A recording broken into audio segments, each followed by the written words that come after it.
مزے کی بات کی تو قرآن لفظ سے آپ نے استعمال کیا. آپ تفسیر روح المعانی اٹھائیں علامہ سید محمود آلوسی بغدادی اور اس کے علاوہ دیگر جتنی بھی تفسیر ہیں ان کو آپ اٹھا کے دیکھ لیں. سب نے یہی لکھا ہے کہ عبد کا اطلاق اس وقت ہوتا ہے جب روح بھی موجود ہو جسم بھی موجود ہو. تو اللہ نے یہ بھی فرمایا کہ حضور کی روح کو ہم نے معراج کرائی. یہ نہیں کہا کہ ہم نے حضور کے جسم کو معراج کرائی. فرمایا اسرا بعبدہ، ہم نے اپنے بندہ خاص کو معراج کروائی، سیر کروائی. تو عبد کا لفظ بتا رہا ہے کہ جب مصطفیٰ معراج کر رہے تھے جسم مصطفیٰ بھی موجود تھا، روح مصطفیٰ بھی موجود تھی. اب مفسرین نے یہ بات بیان کی کہ عبد کا اطلاق کب ہوتا ہے؟ جب روح اور جسم دونوں ہو. اب آئے قرآن مجید سے پوچھتے ہیں کہ کیا عبد کا اطلاق روح اور جسم دونوں پر ہوتا ہے؟ سورہ دخان ہے. اللہ تعالیٰ نے حضرت موسیٰ علیہ السلام کو حکم ارشاد فرمایا کہ فَأَسْرِ بِعِبَادِی لیلا، کہ اے میرے محبوب میرے بندوں کو رات کے وقت لے کر نکلے. فَأَسْرِ بِعِبَادِی لیلا، عبادی عبد کی جمع ہے، عباد عبد کی جمع ہے. فاصلے میں عبادی لیلا، میرے بندوں کو رات کے وقت لے کر نکلے. سورہ دخان ہے. یہ اس واقعے کی طرف اشارہ ہے جب رات کو موسیٰ علیہ السلام کو نکلنے کا حکم تھا دریائے نیل کی طرف. موسیٰ علیہ السلام اپنی قوم کو لے کر نکلے تھے. کیا خیال ہے؟ موسیٰ علیہ السلام روحوں کو ساتھ لے کر چلے تھے یا وہ بنی اسرائیل والے سارے مر گئے تھے ان کے جسم اٹھا کر موسیٰ علیہ السلام ساتھ لے گئے تھے؟ سارے کہیں گے نہیں جناب، ان کی روح بھی موجود تھی، ان کے جسم بھی تھے، وہ زندہ تھے اور زندہ ہوتے ہوئے موسیٰ علیہ السلام کے ساتھ چلے ہیں. تو قرآن نے لفظ عباد اور عبد کا ذکر ان پر کیا ہے جن کی روح بھی موجود تھی، جن کا جسم بھی موجود تھا. یہ پہلی آیا کریں. اب سورہ الگ ہے 30واں پارہ. اللہ تعالیٰ فرماتا ہے ارأیت الذی ینہا، کیا تو نے نہیں دیکھا اس کو جو روکتا ہے عبدن، ہمارے اس خاص بندے کو، اذا صلی، جب وہ نماز پڑھنے کے لیے نکلتا ہے. ہمارے خاص بندے کو، وہ ایک بدترین کافر ہے جو نماز پڑھنے سے روکتا ہے. یہ حضور کی بات ہے جب مکہ کے کافر حضور کو اور بالخصوص ابو جہل یہ حرکت کیا کرتا تھا کہ حضور کے رستے میں رکاوٹیں ڈالتا تھا. حضور جب نماز پڑھنے کے لیے رات کے وقت نکلتے تھے تو قرآن نے کہا ارأیت الذی ینہا عبدا اذا صلی، میرا بندہ جب نماز کے لیے نکلتا ہے تو اس بدبخت کو دیکھا ہے کہ وہ میرے محبوب کو روکنے کی کوشش کرتا ہے. تو کیا خیال ہے؟ مصطفیٰ علیہ السلام کی روح نماز پڑھنے کے لیے جاتی تھی یا جسم مصطفیٰ بھی جاتا تھا؟ جواب یہ ہوگا کہ روح مصطفیٰ بھی ساتھ ہوتی تھی اور حضور پوری جسم کے ساتھ نماز پڑھنے کے لیے جاتے تھے. تو یہاں بھی قرآن نے عبد کا لفظ استعمال کیا اور عبد سے مراد روح اور جسم دونوں ہیں. تیسرا مقام سورہ جن ہے 29واں پارہ ہے. اللہ تعالیٰ فرماتا ہے لما قام عبد اللہ، اللہ تعالیٰ فرماتا ہے لما قام عبد اللہ یدعوہ، جب میرا بندہ کھڑا ہو جاتا ہے میری بارگاہ میں، یدعوہ، میری عبادت کے لیے، مجھے بلانے کے لیے، پکارنے کے لیے میرا بندہ کھڑا ہو جاتا ہے. تو کیا خیال ہے کہ حضور کی اس وقت اللہ کی بارگاہ میں قیام کی حالت میں صرف روح ہوتی تھی یا پورا جسم روح کے ساتھ کھڑا ہوتا تھا رب کی بارگاہ میں؟ ویسے کوئی اتنا بھی بے وقوف نہیں ہوگا کہ جو کہے کہ صرف روح کھڑی ہوتی.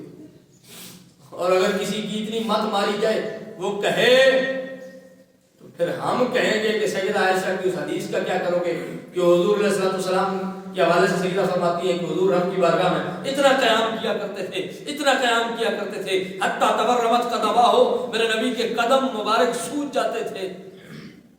تو روح کے بھی پیر ہوتے ہیں، روح کی بھی ٹانگیں ہوتی ہیں اور وہ بھی سوجتی ہیں. تو کہیں گے نہیں وہ تو اس جسم کا معاملہ ہے، تو اس کا مطلب یہ ہوا کہ وہ جسم مصطفیٰ رب کی بارگاہ میں کھڑا ہوتا تھا اسی لیے تو سوج جاتا تھا۔ تو حضور رب کی بارگاہ میں جسم اور روح کے ساتھ رب کی بارگاہ، کیونکہ روح نہ ہو تو پھر تو جسم میت ہے نا، اور روح ہو جسم نہ ہو تو بھی عبد کا اطلاق نہیں ہوتا۔ فرمایا میرا بندہ میری بارگاہ میں کھڑا ہوتا تھا اور مجھے پکارتا تھا۔ تو اس کا مطلب یہ ہوا کہ یہاں پر بھی جب عبد کا، عبداللہ کا اطلاق کیا گیا، اللہ کا بندہ کہا گیا، تو وہ اللہ کا بندہ جسم اور روح کے ساتھ اپنے رب کی بارگاہ میں قیام کیا کرتا۔ چوتھا مقام اللہ تعالیٰ نے پہلے پارے سورہ بقرہ میں ارشاد فرمایا وَإِن كُنتُمْ، مکہ کے کافروں کو جواب دیتے ہوئے فرمایا وَإِن كُنتُمْ، اگر تم ہو فی ریب، شک میں، اگر تمہیں کوئی شک ہے، مما، اس میں، نزلنا، جو ہم نے نازل کیا، علی عبدنا، اپنے بندے پر۔ کیا خیال ہے قرآن حضور کی روح پر نازل ہوا صرف؟ جواب یہ ملے گا نہیں، صرف روح مصطفیٰ پر نہیں، بلکہ حضور کا ذہنی جسم بھی موجود ہوتا تھا اور روح مبارک بھی موجود ہوتی تھی جب جبریل قرآن لے کے نازل ہوتا تھا۔ تو قرآن جسم مصطفیٰ پر بھی نازل ہوا، روح مصطفیٰ بھی موجود ہوتی تھی، اور قرآن نے کہا کہ نزلنا علی عبدنا، ہم نے اپنے بندے پر نازل کیا ہے۔ تو عبد کا کیا مطلب ہوا؟ روح بھی موجود ہے، جسم بھی موجود ہے۔ چھٹا مقام سورہ ہجر ہے، 14واں پارہ ہے، اللہ تعالیٰ فرماتا ہے نبئ عبادی انی انا الغفور الرحیم، اے میرے محبوب میرے بندوں کو خبر دے دو، میرے بندوں کو بتا دو، انی انا الغفور الرحیم، کہ بے شک میں بڑا بخشنے والا ہوں، رحم فرمانے والا ہوں۔ تو یہاں پر جو کہا گیا کہ نبئ عبادی، میرے بندوں کو خبر دے دیجئے محبوب، تو کیا خیال ہے یہ صرف روحوں کو خبر دینے کا حکم ہے، یا وہ جو مر گئے ہیں جن کی میتیں قبرستان کے اندر دفن ہیں ان کو یہ خبر دینے کا حکم ہے؟ کسی مفسر نے بھی اس کی یہ تفسیر نہیں کی، بلکہ جس نے بھی تفسیر کی وہ یہی ہے کہ اپنے ان غلاموں کو جو آپ کے سامنے موجود ہیں ان کو یہ خبر دے کہ اللہ تعالیٰ بڑا بخشنے والا اور مہربان۔ 6 آیات ہیں اور 6 آیات کے اندر اللہ نے لفظ عبد استعمال کیا ہے، یا عبادی کا لفظ استعمال ہوا ہے، اور اس کا مادہ بھی عبد ہی ہے، اور یہ عباد عبد کی جمع ہے۔ اور عبد کا مطلب یہ ہوتا ہے کہ روح بھی موجود ہو، جسم بھی موجود ہو۔ پہلی آیت میں کہا گیا کہ اے موسیٰ علیہ السلام میرے بندوں کو رات کے وقت نکلیں، تو چلنے کا اطلاق بھی اسی وقت ہوگا کہ جب روح بھی موجود ہو اور جسم بھی موجود ہو۔ پھر ارأیت الذی ینہی عبدا اذا صلی، میرا بندہ جب نماز کے لیے نکلتا ہے تو اس وقت وہ کافر روکتا ہے، تو اس کا مطلب یہ ہوا کہ جو نماز کے لیے نکل رہا ہے جسم بھی موجود ہے، روح بھی موجود ہے۔ تیسرا، لما قام عبداللہ یدعوہ، میرا بندہ جب عبادت کے لیے کھڑا ہو جاتا ہے، مجھے پکارتا ہے، تو جو کھڑا ہو رہا ہے اس کا جسم بھی موجود ہے، روح بھی موجود ہے۔ چوتھے مقام پر فرمایا کہ اللہ تعالیٰ نے کہ حضور کریم نبی صلی اللہ علیہ وسلم پر ہم نے قرآن نازل کیا اور حضور کا نام ذکر نہیں کیا، فرمایا مما نزلنا علی عبدنا، ہم نے اپنے بندے پر قرآن نازل کیا۔ تو قرآن جس طرح روح مصطفیٰ پر نازل ہوا، اسی طرح اس وقت جسم مصطفیٰ بھی ساتھ موجود تھا۔ اور 5ویں آیت کہ نبئ عبادی انی انا الغفور الرحیم، کہ میرے بندوں کو محبوب خبر دے دے کہ میں بڑا بخشنے والا ہوں اور مہربان ہوں۔ تو کیا وہ صرف روحوں کو بخشے گا، جسموں کو چھوڑ دے گا؟ اور یہ خبر حضور نے صرف روحوں کو دی، جسموں کو نہیں دی، یا جسموں کو دی روحوں کو نہیں دی۔ اس وقت جسم بھی موجود تھی، روحیں بھی موجود تھی۔ اور آخری آیہ کریمہ میں پیش کر کے پھر اس کے نچوڑ کی طرف جاتا ہوں۔ قرآن مجید میں اللہ تعالیٰ نے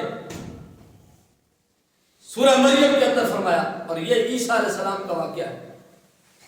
عیسیٰ علیہ السلام کے حوالے سے جب حضرت سیدہ مریم پر تہمت لگی تو قرآن نے کہا کہ فاشارت الیہ، سیدہ مریم کو کہا کہ یہ آپ سے سوال کرتے ہیں، آپ کہو کہ میں روزے سے ہوں، فاشارت الیہ، اس بچے کی طرف اشارہ کر دو۔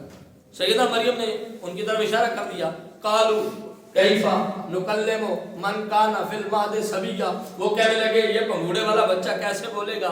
انہیں پتہ نہیں تھا کہ یہ بچہ عام ہو تو اور بات ہے، یہ تو نبی ہے، اور جو نبی ہوتا ہے وہ جس عالم میں بھی ہو عقل مند بھی ہوتا ہے، ہوش مند بھی ہوتا ہے، صاحب فہم و فراست بھی ہوتا ہے۔ جب انہوں نے یہ بات کی نا کانو کیف نکلم من کان فی المہد صبیا، یہ پنگوڑے والا کیسے بولے گا؟ تو پنگوڑے والے نے پھر بول کے بتایا انی عبداللہ، میں اللہ کا بندہ ہوں۔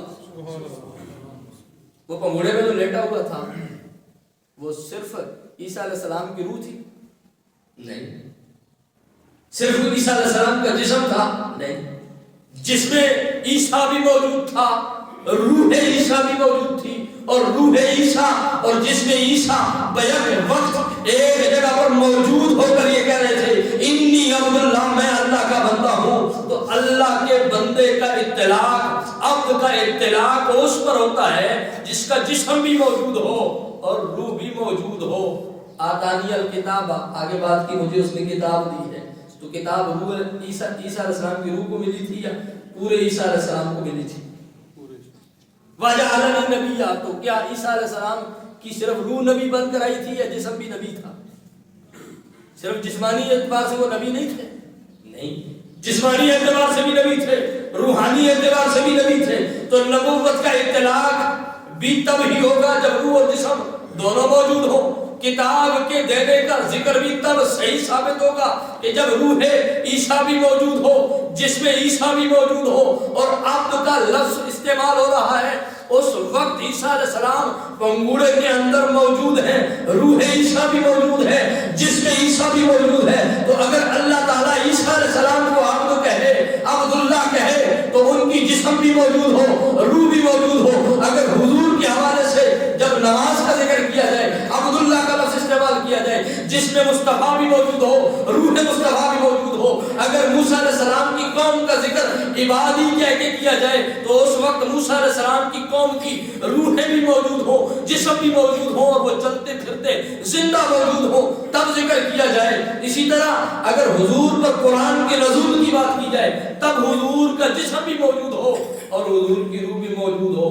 تو پھر کیسے ہو سکتا ہے کہ جب معراج کی بات ہو اللہ تعالیٰ کہے سبحان الذی اسریٰ بعبدہ، اللہ نے لفظ عبد استعمال کر کے بتا دیا کہ جس وقت مصطفیٰ کو ہم معراج کرا رہے تھے وہاں صرف جسم موجود نہیں تھا، روح بھی موجود تھی، اور صرف روح موجود نہیں تھی، جسم بھی موجود تھا، کیونکہ روح مع الجسد اس وقت عبد کا اطلاق ہوتا ہے۔ یہاں یہ جو کہا گیا نا کہ اسریٰ بعبدہ، فرمایا میرے محبوب کا صرف جسم سیر کرنے کے لیے نہیں آیا تھا، ساتھ روح بھی تھی، اور روح اور جسم کا مجموعہ بن کے میرا محبوب میری بارگاہ میں سیر کرنے کے لیے آیا تھا۔